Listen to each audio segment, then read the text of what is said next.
Overclocks are one of Deep Rock Galactic's shining features. Some of them can straight up win you a game, while others are just not worth running at all. At first, I initially wanted to review all the overclocks in Deep Rock Galactic, but after doing some research, I discovered that there are 150 overclocks. So, to keep this video from being 3 hours long, I'm instead going to be reviewing the red overclocks in Deep Rock Galactic. And again, for the sake of time, I have to do it in 30 seconds or less. With the ground rules laid out, let's get started. We're going to go class by class and start with primary weapons and then move on to secondary weapons. Let's start off with Engineer's Warthog. The first overclock is mini shells. Mini shells are very good, increasing your ammo and clip size by a drastic amount, with the only drawback being damage and no stun. Ammo is obviously very important in Deep Rock Galactic, and this overclock certainly fits that bill. The stun penalty is rough, however it is a manageable drawback. Rating 10 out of 10. Up next is Cycle Overload. Cycle Overload is really good, increasing your damage and rate of fire, with the only drawbacks being base spread and reload speed. Just like with ammo, extra damage is almost never a bad thing, and the drawbacks are very manageable. You honestly can't go wrong with either of the Warthog's reds. Rating 9 out of 10. Moving on to the Stubby, our next overclock is Turret EM Discharge. At the cost of damage and ammo, you can shoot your turrets to release an electric discharge that damages nearby bugs. As long as you're smart with your turret placement, you can get some surprisingly good use out of this. However, losing both ammo and damage is quite the drawback. Another minor issue is that in order to get the max value out of this overclock, you have to constantly reposition your turrets. And above all else, this overclock is just outshined by other more reliable overclocks. But it's certainly not bad, and depending on the mission type, you can get some good value out of it. Rating 7 out of 10.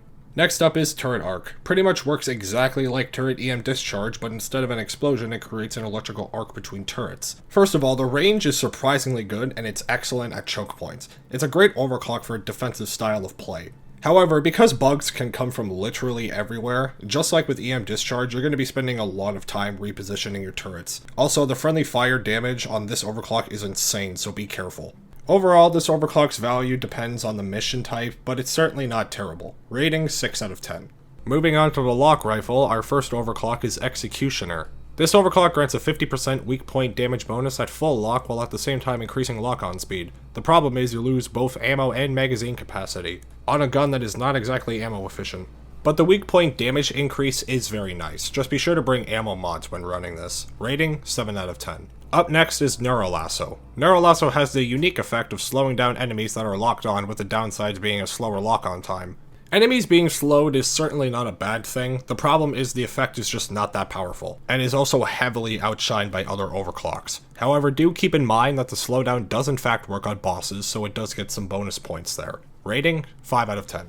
Moving on to secondary weapons, we got the Deep Core Grenade Launcher. First up is Hyperpropellant. Hyperpropellant is in the conversation for the best overclock in the game. At the cost of AoE damage, your grenades will shoot out at an insane velocity and do a crazy amount of single target damage. This overclock alone will allow you to one-shot almost the entire cast of enemies. The ammo is reduced, but the sheer damage output certainly makes up for it. Rating 10 out of 10. Next up is Fat Boy. Fat Boy is one of the most fun overclocks in the game. Instead of grenades, you launch mini nukes, which does an insane amount of damage and leaves behind a giant radiation cloud. The problem is you only get 5 shots, and once again, ammo is very important in Deep Rock Galactic. And while this overclock is excellent at swarm clearing, any Hazard 5 mission that's even remotely long will be a problem if you're running the Fat Boy. Another problem with this overclock is the friendly fire damage. The AoE explosion is extremely large, so be cautious of where your teammates are before you start firing away. Again, this overclock is a lot of fun, but I wouldn't be running it on any elite deep dives. Also, Hyperpropellant is way better. Rating 7 out of 10. Moving on to the Breach Cutter, our first overclock is Spitting Death. Spitting Death, since it's buff, is actually a viable overclock, and it's a lot of fun. This overclock turns your Breach Cutter shots into immovable propellers of death. The problem with this overclock was that the ammo reduction was way too much, but now you can hold up to a max of 13 shots, which makes this overclock much better than it used to be. It's great for killing bosses, and it's great for swarm clearing. You do lose some long-range engagement with the Breach Cutter, however, this is still a viable overclock. Rating 8 out of 10.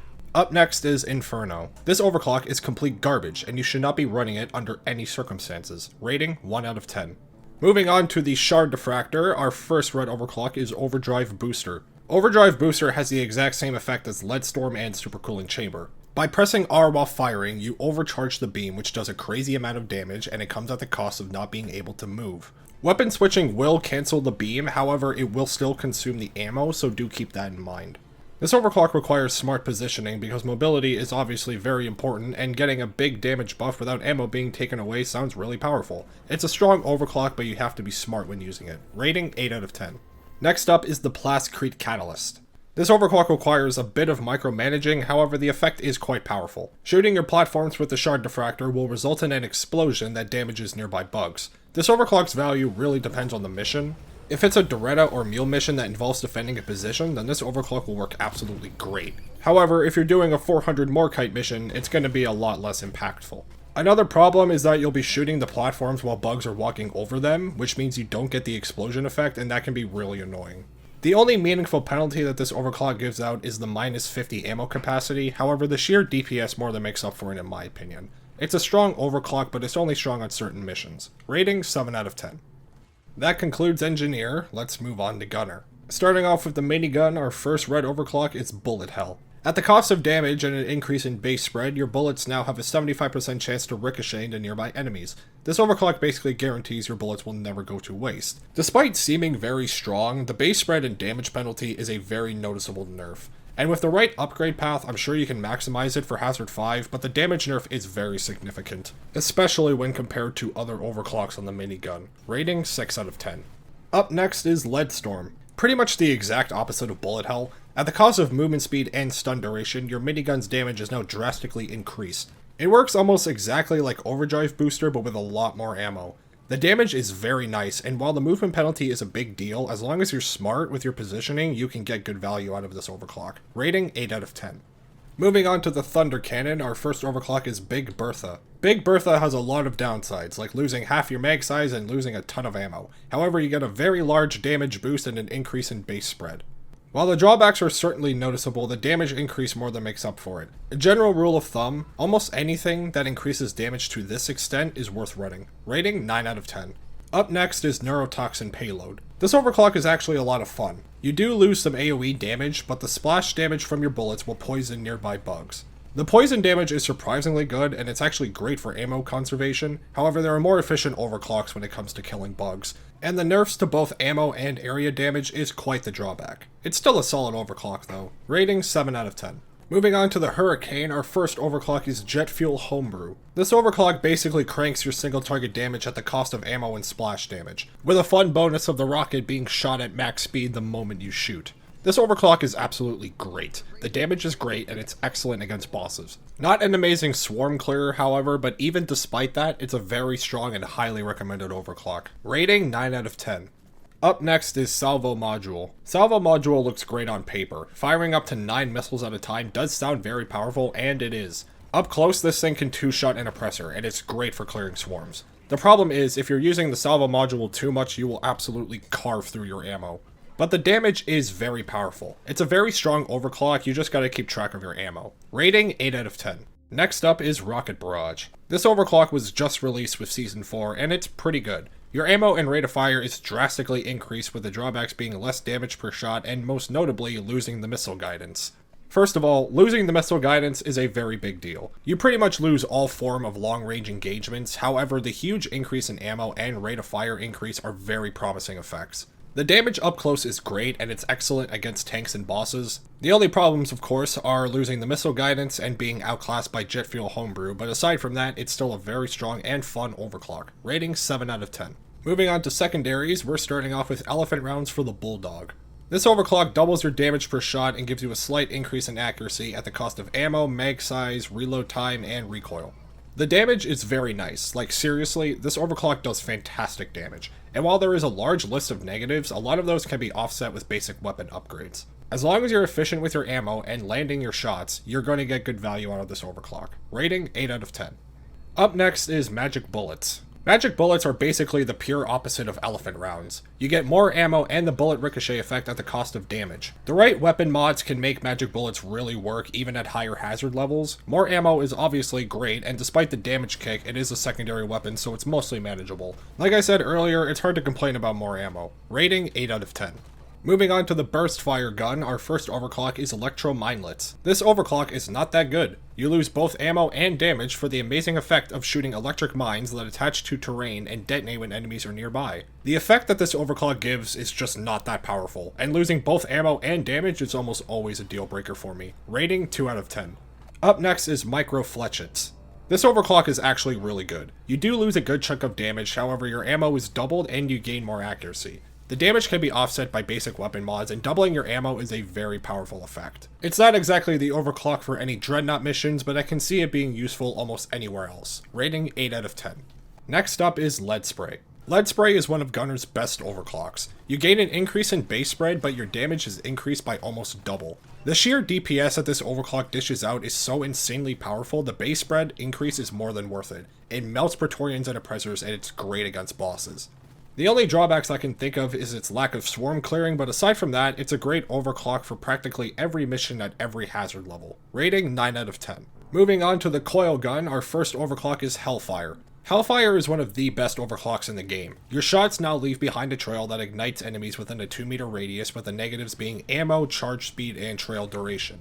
Literally one shot from this gun can clear out an entire swarm by itself, and while you do lose a good chunk of ammo, it's honestly not that bad when you consider the sheer swarm clearing potential that this overclock has. It's great for practically every mission type. Rating 10 out of 10. Up next is Triple Tech Chamber. This overclock looks amazing on paper, being able to fire up to 3 times in one charge, with the only drawbacks being charge speed and recoil. The DPS increase is great, of course, however lining up consecutive shots can be challenging. Not to mention you'll be chewing through ammo way faster. Overall, it's a fun overclock, and as long as you can manage your ammo, you can get good value out of it, especially against bosses and tank enemies. Rating 8 out of 10. That concludes Gunner, now let's move on to Scout. Up first is AI Stability Engine. This overclock is actually pretty good. You gain 0 recoil and 50% weak point damage increase, with the penalties being damage and rate of fire. If you're a god at FPS games, then this is the perfect overclock for you, since this overclock turns your gun into an absolute laser beam, giving it better range and making it easier to hit weak points. There isn't much else to say. It's a great overclock with almost no notable drawbacks. Rating 8 out of 10. Up next is Electrifying Reload. This overclock is not that good. Upon reloading, any bugs recently shot will be electrified at the cost of ammo and mag size.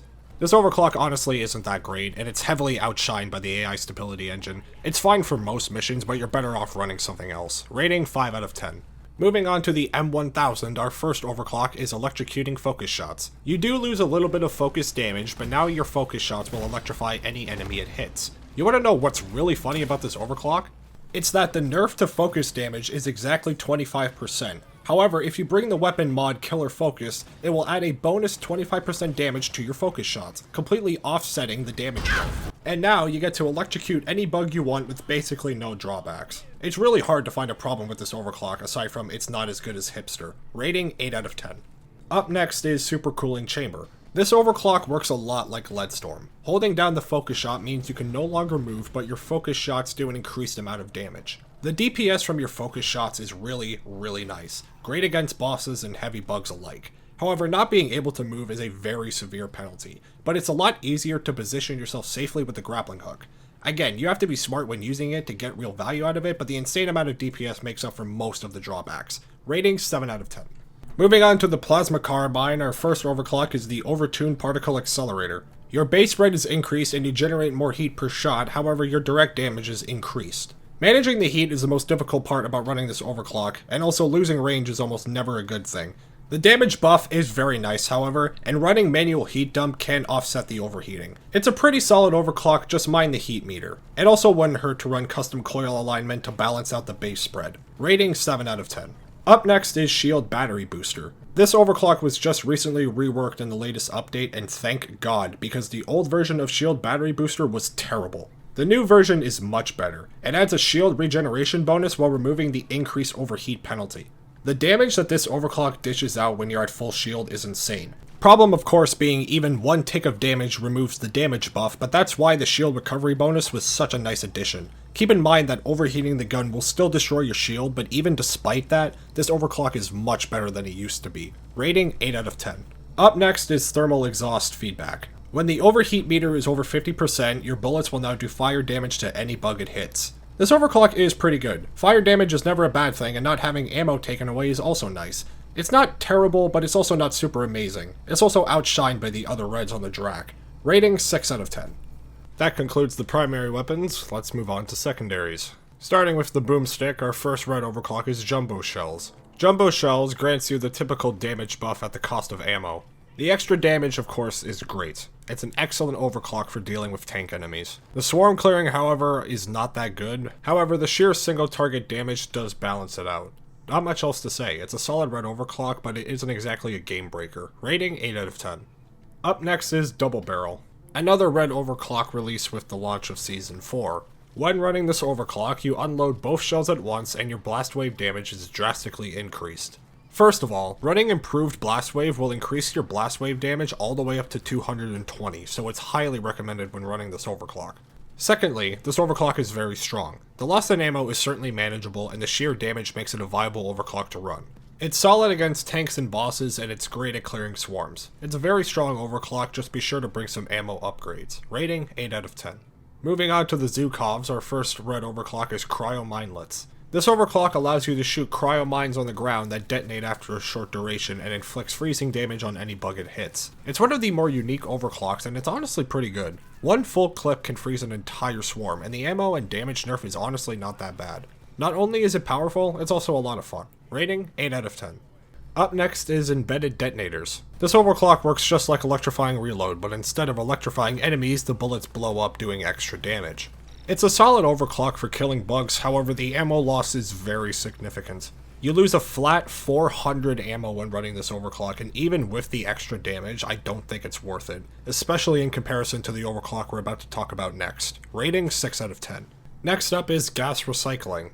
This overclock is absolutely great. It grants a large damage buff as well as armor breaking at the cost of moving slower when firing and no weak point damage bonus. Which honestly doesn't matter because the DPS on this overclock is insane. While the damage increase is very nice, my favorite thing about this overclock is the armor breaking. Because the Zukov's RPM is so high, it's very efficient at shredding Praetorians and bosses alike. You do lose some range, but as long as you keep engagements at close range, this overclock will do you just fine. Rating 9 out of 10. Moving on to the Bolt Shark, our first overclock is Bodkin Points. This overclock is basically like magic bullets, and just like magic bullets, it's pretty good. The only downside being this overclock does not grant the extra ammo, however it's a very strong overclock regardless. You do lose some single target damage, but it is a secondary weapon for a reason. Not to mention it's a surprisingly good swarm clearer. This overclock also combos really well with the explosion bolt, so keep that in mind. Rating 7 out of 10. Up next is Trifork Volley. This overclock allows you to fire up to 3 bolts with one shot, drastically increasing your DPS at the cost of reload speed and your bolts not being retrievable. It's solid against tank enemies and it one-shots most enemies at close range. However, because you're firing off 3 bolts with every shot, you do go through ammo rather fast. That's not even mentioning that most tank enemies have a built-in resistance to piercing damage, so the DPS buff oftentimes just feels underwhelming. It's honestly not that great of an overclock. Rating 5 out of 10. Finally, moving on to Driller, we are starting off with Face Melter. Face Melter grants a major damage buff with the only negatives being range and ammo capacity. Obviously, this is a great overclock. The reach and ammo nerf is manageable, and as I said earlier, more damage is almost never a bad thing. Rating 9 out of 10. Up next is Sticky Fuel. This overclock increases both the damage and duration of your sticky flames, and it's an excellent overclock, especially for defensive type missions like Doretta or Mini Mules. The only drawback is losing both ammo and mag capacity, but it's hardly noticeable. It's an excellent overclock for a defensive kind of playstyle. Rating 8 out of 10. Moving on to the Cryo Cannon, our first overclock is Ice Storm. Ice Storm doubles your damage as well as damage to frozen targets at the cost of freezing power and ammo capacity. Let's do a quick driller test for just a second. A swarm approaches you and you freeze them with the Cryo Cannon. Do you A, stop shooting your Cryo Cannon, notify your teammates and have them shoot the bugs for you? B, do it yourself with C4, grenade, or a secondary weapon, or C, keep shooting the frozen bugs with your cryo cannon despite the fact that it's literally a waste of ammo because frozen bugs already die very quickly, not to mention the fact that the cryo cannon is objectively the best gun in the game and saving ammo on it is a top priority, especially for Hazard 5 missions. And on top of that, this overclock is already taking ammo away from you, and shooting bugs with the cryo cannon that are already frozen is completely inefficient regardless of the damage buff. Do not run this overclock. Rating 2 out of 10. Up next is Snowball. This overclock, even since its buff, is not that strong. Pressing R will fire off a giant snowball that freezes any nearby enemy it hits. It used to cost 30 ammo per snowball, now it only costs 25. which yes, it is a good thing, but the problem is that because the cryo cannon's freezing power is already very strong, you can freeze an entire swarm of bugs just by firing normally as compared to firing off a snowball. In fact, firing normally will cost you less ammo. The one thing that this overclock is really good at is clearing swarms of Mactera. So it earns some points there, but aside from that, you're honestly better off running any other overclock. Rating 4 out of 10. Moving on to the Sludge Pump, we got the Goo Bomber Special. This is an absolutely amazing overclock. Your charged shots now fly through the air, dropping puddles of acid as it flies. It also grants a bonus to puddle duration and area damage. You're able to cover a much larger area with the sludge, and on top of that, there isn't any severe ammo or damage penalty. The positives just heavily outweigh the negatives here. I have almost nothing bad to say about it. Rating 9 out of 10. Up next is Sludge Blast. This overclock allows you to fire a shotgun like Blast, which drastically increases its range. The damage is solid and the ammo penalty is manageable. Running this is great for wide open areas, allowing you to coat areas from a much further distance. It's kind of like the Goo Bomber Special, but slightly less effective. This is another one of those overclocks where I have almost nothing bad to say about it. Rating 7 out of 10. Moving on to the Subata, our first overclock is Automatic Fire. This overclock is pretty on the nose. It grants, you guessed it, automatic fire at the cost of base spread and a lot more recoil. As long as you keep engagements close, this overclock will have some value, but you do lose a lot of range, and the recoil can be quite difficult to control. It's an okay overclock, just keep mind of your ammo. Rating 6 out of 10. Up next is Explosive Reload. This works exactly like all the other reload-related overclocks previously listed. The difference here is the ammo loss isn't that bad, and the extra damage pretty much negates the loss in ammo. And more importantly, there isn't a crazy recoil penalty, so you actually have some form of long-range engagement, which is something that the Driller doesn't have a lot of. It's a strong overclock for sure. Rating 8 out of 10. Next up is Tranquilizer Rounds. This is another overclock that was recently changed. I initially gave this a 3 out of 10, but now this overclock is much more viable. The stun effect is strong, and on top of that they added a slow effect when shooting enemies immune to stuns, which is a very nice tweak. But more importantly, the Subata getting its modification tree reworked really helped out this overclock. Rating 7 out of 10. Moving on to the EPC, we have Overcharger. Overcharger, since its buff, is actually not that bad. This overclock increases your charge area damage with more ammo being consumed per shot. While it's great at clearing swarms of enemies, the problem is ammo consumption. You will be shredding through ammo if you aren't careful. Not to mention that there are other overclocks in the EPC that I think are just better. But with that said, it's not a terrible overclock, just be careful when running it. Rating 6 out of 10. Up next is Persistent Plasma. After lighting a charged shot, a large area will be covered in plasma, dealing damage to any bug that walks near it, with the drawbacks being charge and area damage. While it looks pretty cool on paper, the effect of this overclock honestly just isn't that strong, and is heavily outclassed by Overcharger. Not to mention, it's a swarm clearing overclock, and all 3 of Driller's primary weapons specialize in swarm clearing. Until it gets buffed, I would not be running this. Rating 2 out of 10. Moving on to the Wave Cooker, we got Blistering Necrosis. Another very unique overclock that has the chance at spawning weak points on the bugs when shot, with the only drawbacks being heat generation and cooling rate. The effect is not terrible, however it isn't super strong either. First of all, the weak point does Driller no favor, since he doesn't have a single primary weapon with any hit scan, and secondly, there are stronger overclocks to be running on this. Again, it's not bad, but it's not super great either. Rating 5 out of 10. And finally, on to the last red overclock, we got Gamma Contamination. At the cost of ammo and a very minor damage nerf, your cooker now has a 25% chance to irradiate enemies. Just like with Blistering Necrosis, the effect here isn't that strong. Radiation damage isn't bad, but there are overclocks on the Wave Cooker that are just way stronger. Again, wait for a buff before running this. Rating 3 out of 10. And that concludes the video. Every red overclock ranked in 30 seconds or less. If you made it this far, thank you so much for watching, and I will see you in the next one.